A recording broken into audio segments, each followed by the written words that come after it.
जी बिल्कुल, इस्लामाबाद और रावलपिंडी के जुड़वां शहर में भी योम आशूर नहायत अकीदत व एहतराम के साथ मनाया जा रहा है। इस वक्त रावलपिंडी का जो मरकज़ी जुलूस है इमाम बारगाह आशिक हुसैन से जो बरामद हुआ है वो अपने रवायती रास्तों पर गामजन है और इसके साथ ही दो और बड़े मरकज़ी जुलूस हैं। इमाम बारगाह बोहड़ बाज़ार से बरामद होने वाला जुलूस भी अपने रवायती रास्तों पर गामजन है और इमाम बारगाह शाहशन चराग से जो जुलूस बरामद हुआ तो वो भी अपने रवायती रास्तों पर गामजन है। राजा बाज़ार में जाकर ये तीनों जुलूस इकट्ठे होंगे और इसके साथ छोटे बड़े 13 जुलूस हैं इकट्ठे जो इस वक्त रावलपिंडी में ये अपने रवायती रास्तों पर गामजन है और राजा बाज़ार में इकट्ठे होने के बाद फिर रात के जाकर एक कदीमी इमाम बारगाह पे जाके इख्तिताम पजीर होंगे।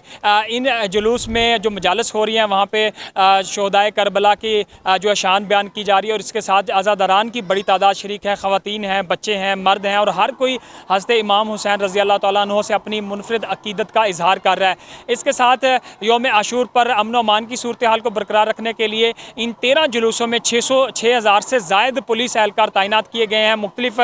जो इंट्रेंस पॉइंट हैं और जुलूस के जो रवायती रास्ते हैं यहाँ पे इनको तैनात किया गया और एंट्री गेट लगाए गए हैं। जो आज़ादारान यहाँ पे शरीक हो रहे हैं उनकी सख्त चेकिंग के बाद उनको जुलूस में शामिल होने दिया जा रहा है ताकि अमन अमान बरकरार रखा जा सके। और जो जुलूस के रवायती रास्ते हैं यहाँ पे मुख्तलिफ रास्तों पर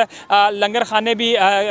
लगाए गए हैं और साथ में मुख्तलिफ सबीलें लगाई गई हैं ताकि आज़ादारान की प्यास को बुझाया जा सके। शाम के वक्त जैसे मैंने पहले बताया कि कदीमी इमाम बारगाह में ये जुलूस इख्तिताम पजीर होंगे और फिर वहाँ पर जाके शाम में गरीबां बरपा होगी।